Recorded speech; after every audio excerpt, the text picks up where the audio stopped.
Hey everyone, back again, working on the tall T. Just finishing up the last of the metal work on it here before I can get started on the exhaust on the side pipes for it. Parts should be here sometime next week for that. So I'll just show you what I'm working on and how I did it here. So on the body line on this, when they did the chop, I'm not sure what the intentions were or what they were doing, but they took some out of here and they took some out of here and left kind of a mess here. So this is a repair that I've done. I made a new body line, curves around the back here. I just ended it because it can't go all the way around. Put a little curve on the end. It's about yay wide. I welded it in. In doing so, I opened up a whole can of worms on rust. These are the pieces that I cut out. Some pretty heavy stuff, and it's just completely rusted out. If he had painted over top of this, this would have been a disaster probably within a couple of years. So I'll show you on the other side what I'm starting with, and then how we go about doing this repair. So just run around to the other side here.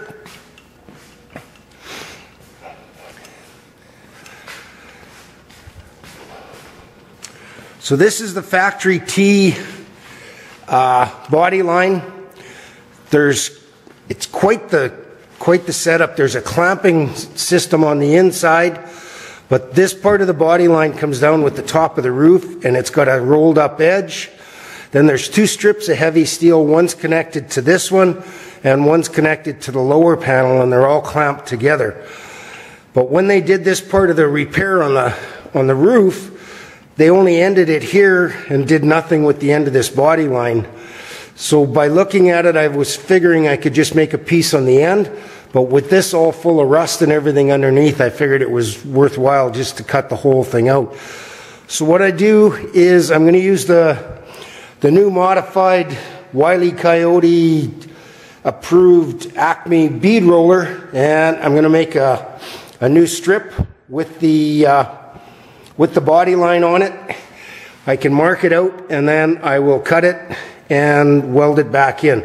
So I'll show you the process for doing that here. Okay guys, we got our blank cut out here. I've got my bead line marked on it, and I'm just going to start running it through the bead roller. Hopefully, got my headlight on so I can see what I'm doing.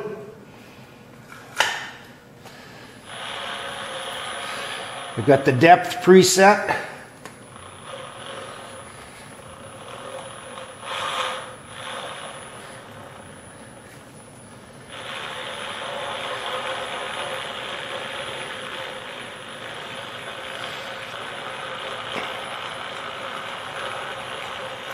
Gotta keep it going pretty slow. This turn at the end here is a real pain in the butt.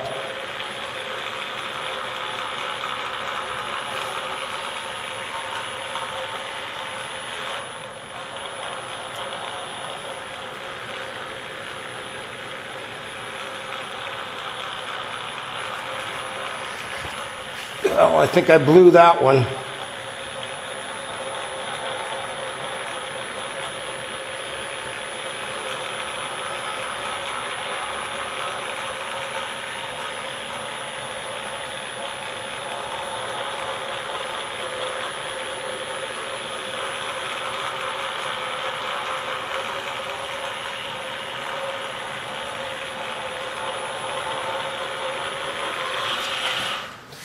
Okay. Yeah, the end here isn't very nice. I'll have to compare it to the other side and see how it looks, but I'm probably going to have to redo it. So I put a little grease on the dies just to try and stop. This is a really tight turn, and it tends to shear a little bit of steel off. So I'm just going to compare this to the other side. We may have to start all over again. Okay guys, we got a new blank cut out. See if we can screw this one up.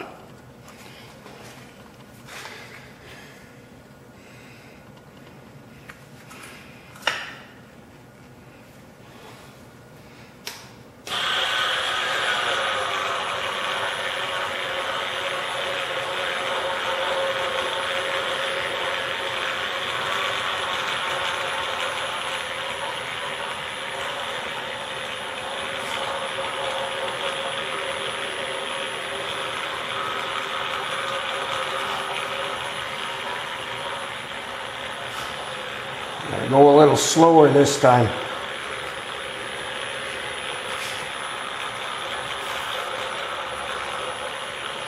I don't know. I screwed it up again.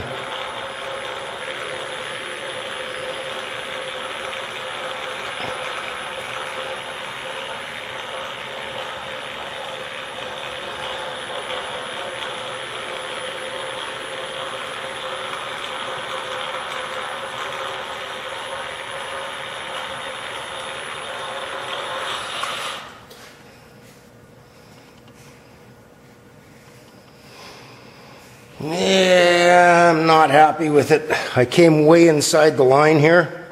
This one kind of makes more of a point. Not sure, maybe the third time's a charm. We'll try her again.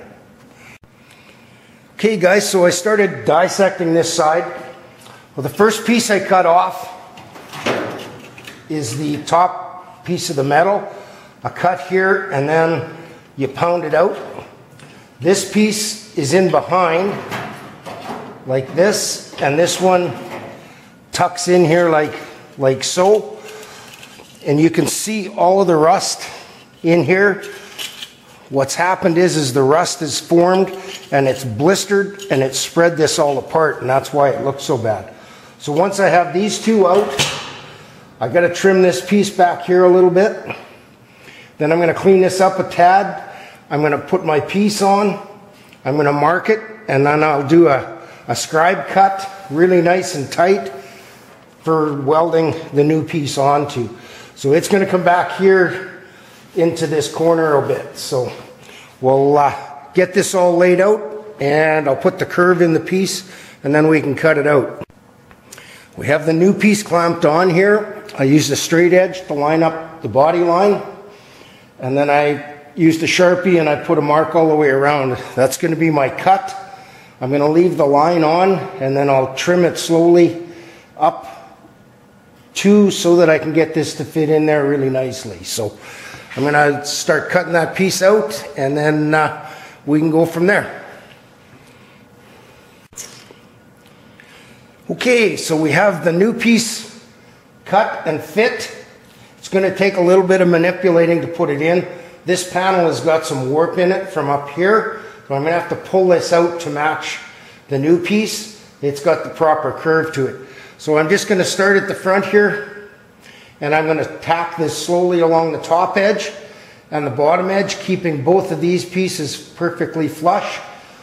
It's going to be a long, drawn-out process. It takes a lot of patience, otherwise you end up warping the hell out of everything. So I'm going to carry on welding here, guys. It's I started out here at 5:30. It's 5 after 7.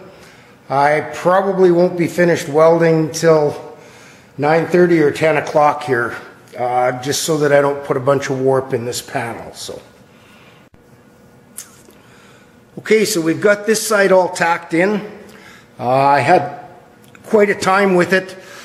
When I released this side and when I cut the piece out, there was quite a warp in it, and it ended up at the back corner here. It's going to be a bit of a bitch. I had a real hell of a time getting that new piece in there, and I ended up with a fair bit of a gap there, so it's just going to make welding that much slower. So anyhow, I'll carry on welding and grinding here. Okay, we're back again. I just finished getting everything ground up and a little bit of primer on it. That takes care of all of the metal work I had to do on her. I switched the rear tires. He wants to go with some 29-inch tall rubber on the back just to help with gearing. And we should be good here. These are just the ones off the back of my Dodge. Same bolt pattern. Time to roll it outside, blow all the dust off, and do a little walk around with everything that we've done on it here. So anyhow, just going to go outside and get everything set up, and we'll go from there, guys. Okay, guys, I got her outside and wiped down and dust all blown off. I'll just do a recap on what we've done and a little bit of video here.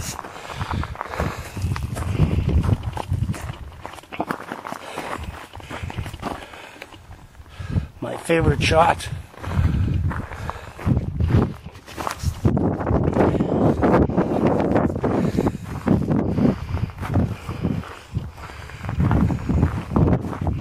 Sorry about the wind, southern Saskatchewan, so just go all the way around here. Okay, so what we've done on this unit is we raised the motor and transmission by about 1.25 inches all the way around. We mounted the rad, the grill shell, sectioned the grill shell 4¼ inches, built the put the screen in the front of it. We put this vent in that was sectioned by 4 inches, windshield frame, body lines on the back, mounted the dash, the steering column, built the transmission tunnel, gas pedal mount, shifter mount, master cylinder cover, put the battery box, tool storage in, built the turtle deck, fuel tank cover, fuel tank mount. That's the battery box in there where the hinge is. All the interior panels.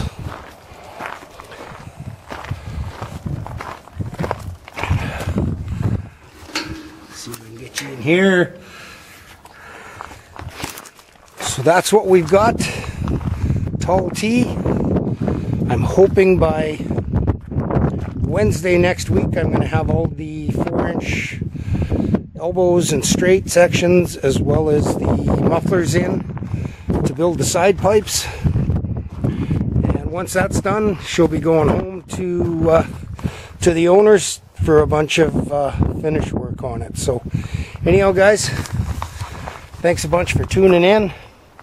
Thanks for subscribing, and we'll catch you on the next one here. Probably be Tuesday or Wednesday once I start building side pipes. Take care, guys. Have a good weekend.